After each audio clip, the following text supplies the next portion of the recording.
qulqullina eeggachuu ilaalchisee ijoolleen maal gochuu qabu yookaan maatiin ijoollee isaanii maal barsiisuu qabu kan jedhu ilaalla. Barnoonni kun egaa ijoollee kunuunsa maatiirraa xiqqoo hanga ta'e irratan fakkeenyaaf kanneen barnoota galan kanneen barnoota elementarii baratan isaan akkasiif fayyada. Mee qulqullina eeggachuun maal fayyadaa?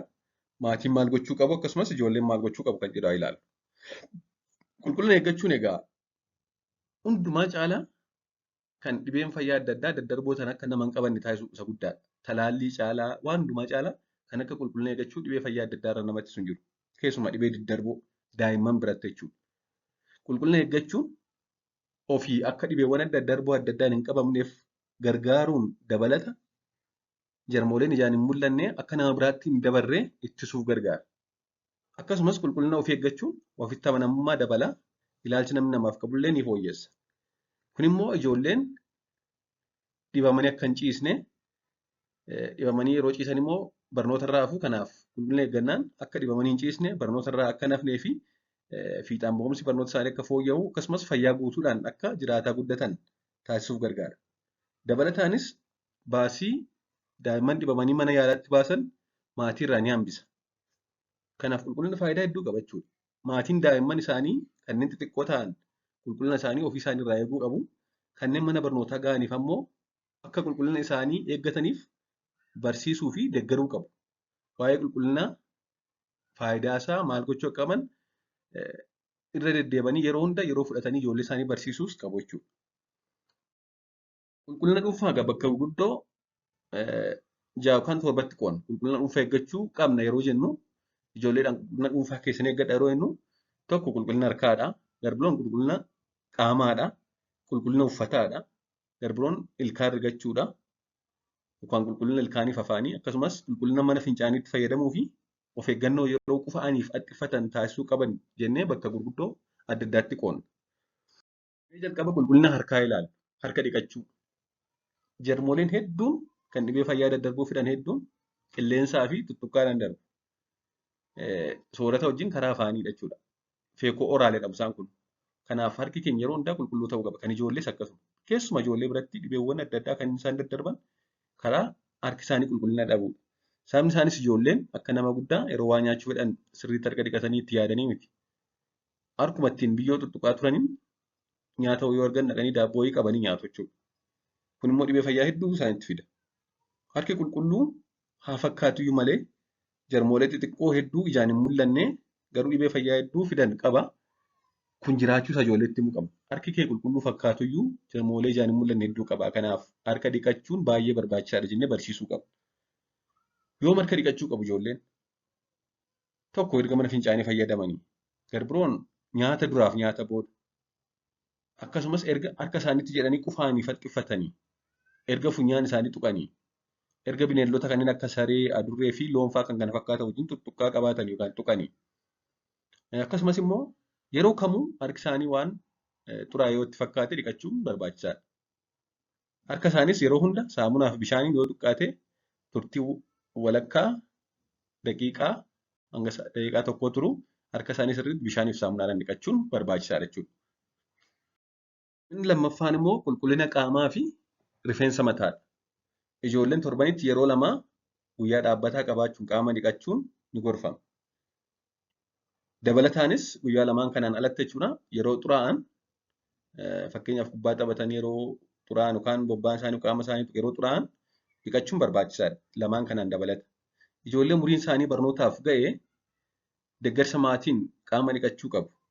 Maatiin deeggaruudhaan kanneen isaan gadi maatii turraa dhiquu qaba. Akkasumas mataa isaanii filatanii sirreessanii kunuunsuu qabu. Garbiroon qulqullina ilkaanii fi afaanii eeggachuu, ilkaan rigachuu. Ijoolleen umurii waggaa 2 booda saamunaa ilkaanii hanga ija ataraa hin caalleen guyyaatti yeroo 2 jechuunis ganamaaf galgala ilkaan rigachuu qabu. Kanneen umuriin isaanii waggaa 8 gadi ta'aniif maatiin gargaaruun ilkaan isaanii irraa qulqulleessuu qabu. Garbiroon qulqullina itti fayyadama mana fincaaniidha. Mana fincaanii qulqullummaan fayyadamuu qabu. Bobbaa fincaan sirriitti boolla seenuu qaba. Akkasumas erga fayyadamanii booda bishaan yookaan waraqaa lallaafaa yookaan sooftiidhaan yeroo qulqulleeffatan fuulduraa gara boodaatti qulqulleeffachuu qabu. Keessumaa ijoolleen dubaraa. Erga bobbaa ba'anii booda fuulduraa gara boodaatti qaama saalaa isaanii irraa gara boodaatti jechuudha. Boodaa teessuma isaanii irraa gara qaama saalaatti yoo dhufe bobbaan qaama saalaa tuquun infekshinii ujummoo ofiin jedhanii itti fida. Kana barsiisuu qabu jechuudha maatiin. So qulqullina harka eeggachuu, qulqullina qaamaaf rifeensa mataa, qulqullina ilkaanii yookaan ilkaan rigachuu, qulqullina itti fayyadama mana fincaanii isaan kun egaa warra beezikii ta'anidha. Inni biroon qulqullina uffataadha. Yeroo hunda qulqullina uffata isaanii eeggachuu akka qaban barsiisuu qabu. Akkasumas uffata xuraa'ee yoo jiraate ijoolleen miiccachuudhaan qulqulleessanii isa qulqulluu ta'e uffachuun barbaachisaa akka ta'e barsiisuudha. Garbiroon qulqullina yeroo atti uffatanii fi qufaanidha. Yeroo atti uffatan yookaan qufaan uffata yookaan sooftiin yoo jiraate itti jedhanii qufa'uu yookaan itti uffachuu qabu. Callisanii qilleensatti uffachuu hin qaban, qufa'uu hin qaban, dhibee daddarbarsa waan ta'eef. Akkasumas yoo fooxaan hin jiru ta'e yookaan sooftiin hin jiru ta'e ciqilee isaaniitti kan itti uffachuu qaban. Harka isaanii ciqilee isaaniitti jedhanii itti uffachuudha akka qilleensa keessa hin facaafne. Akkasumas itti uffachuuf qufa'uu boodas harka dhiqachuu qabu. Erga itti uffatanii booda, erga qufaanii booda harka isaanii dhiqachuu. Akkasumas immoo ijoolleen callisanii ija isaanii, funyaan isaanii, afaan isaanii tuttuquu akka hin qabne barsiisuu qabu. Akkasumas namoonni qufaan yookaan itti uffatan yoo jiraate itti jechuu hin qaban. Sababni isaas dhibeewwan fayyaa hedduun yeroo namni itti uffatu yookaan qufa'u namaa namatti darba waan ta'eef. Kana gochuuf immoo maatiin maal gochuu qabu?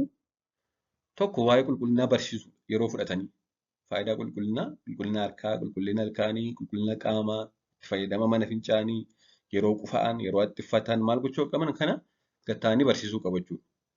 Kuni maatii qofa osoo hin taane barsiisonnis kana barsiisuu qabu mana barnootaatti. Garbiraan bakka isaan hin beekne yookaan hin dandeenyetti gargaaru.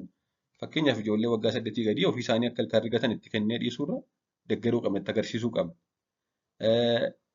Yeroo isaan ofii isaanii qaama isaanii dhiqachuu hin dandeenye itti agarsiisuu qabna, deeggaruu qabna jechuudha. Akkaataa itti mana fincaanii fayyadaman maatiin itti agarsiisuu deeggaruu qabu. Dabalataan immoo ofii keenya fakkeenya ta'uu.